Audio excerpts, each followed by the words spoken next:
Hello everybody, welcome to Bear Beer Reviews. You'll have to forgive me, I started doing a review of this wonderful beer here, which by the way is Weirdbeard's Sadako Imperial Stout, before I realised my camera ran out of battery. So we're just going to go for a restart on this one. Yep, so Sadako is an Imperial Stout. Sadako is this little lady on the bottom here, or Sadako. She is from The Ring, the Japanese horror film. And you can see she's got the hair of the face, you know, the what's the camera sort of thing. I really like the film, so I saw this and I thought, well, I've got to give it a try. And I do quite like Weirdbeard as well, so that's always a good hand. It says on the side, this is brewed with a base of 10 different malts, along with honey, molasses, oats, and fresh coffee beans, making it a dark, rich, and complex experience. Hide your phone and enjoy somewhere far from a TV, but remember to share with friends, or this time next week. ... Drink with a sumptuous dessert or one eye looking over your shoulder. Now, what we're going to do with this is actually make a dessert. It is Atom's Beer School first night tonight, which I'm running. I'm looking forward to it, teaching loads of people about beer. So I thought I'd make a cake, and I thought this one would be quite an interesting one to make a cake with, just for a bit of fun, because why not? It says share with friends, that's how we're going to do it. And obviously you will understand the reference if you've watched the film. I won't spoil it for you though.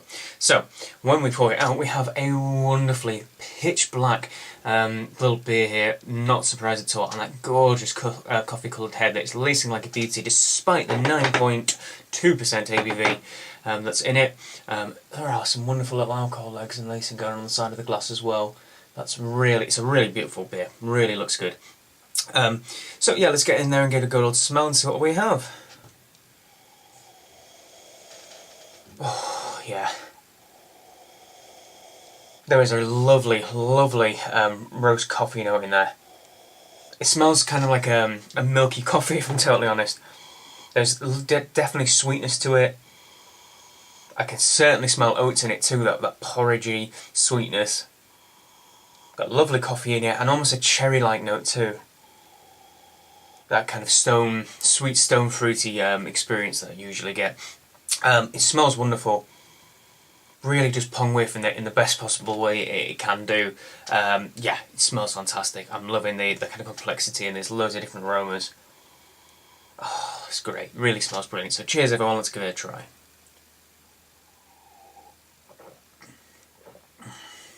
Oh my lord. This is literally, quite literally, the single most thickest beer I've ever had. I think this is even thicker than stupid things like Tactical Nuclear Penguin and stuff. This is just rich as anything. It's so dense. Literally a knife and fork job. Quite literally a knife and fork job. Wow.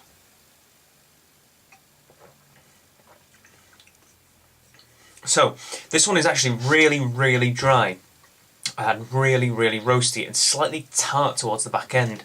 I thought it was going to be a lot sweeter because the nose smells a lot sweeter.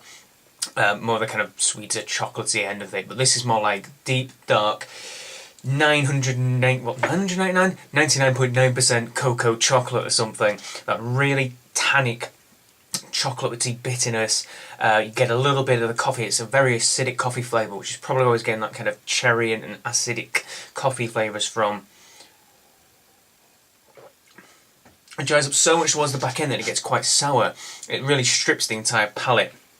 Did they say they use molasses in this? Yeah, molasses.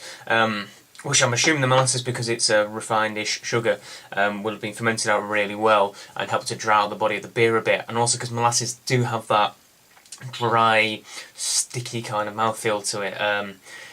You know, if you have molasses, it's got a certain flavour. It's quite tart as well. And I'm assuming that's coming across really well in this beer too. And they describe it as stout, didn't they? Yeah.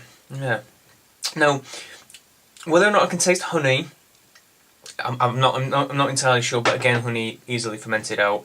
You know, oats, yeah, in abundance. This thing's so sludgy and rich. All those oaty proteins is definitely in there, making it thicker. 10 different types of malts. That you could have a bit of a, you know, 10 different malts. I'm not sure what they've used. If they use things on the darker end of the spectrum, the more roasted barleys, the darker and the blacker malts, you know, black malt in particular. Black malt has really kind of tart, roasty, almost astringent flavour to it. You only use very small amounts of it, but if they've used those darker malts and a good complex mix of them, I can see how they come through with this beer. And do you know what? I like it because it's not like every other Imperial Stout out there. Obviously, they all differ in the ways, but this one kind of stands apart from the mix because it is so dry and tart. The odd kind of conversation about what's the difference between a stout and a porter. I always kind of found porters a little bit, well, again, it makes no difference, but I always found porters a little bit drier in flavour. But this one, I guess you could call it an imperial dry stout, I guess, because it is so dry, and I like that. It makes it far more drinkable. It's not as decadent or rich. It's much more drinkable, despite being 9.2%.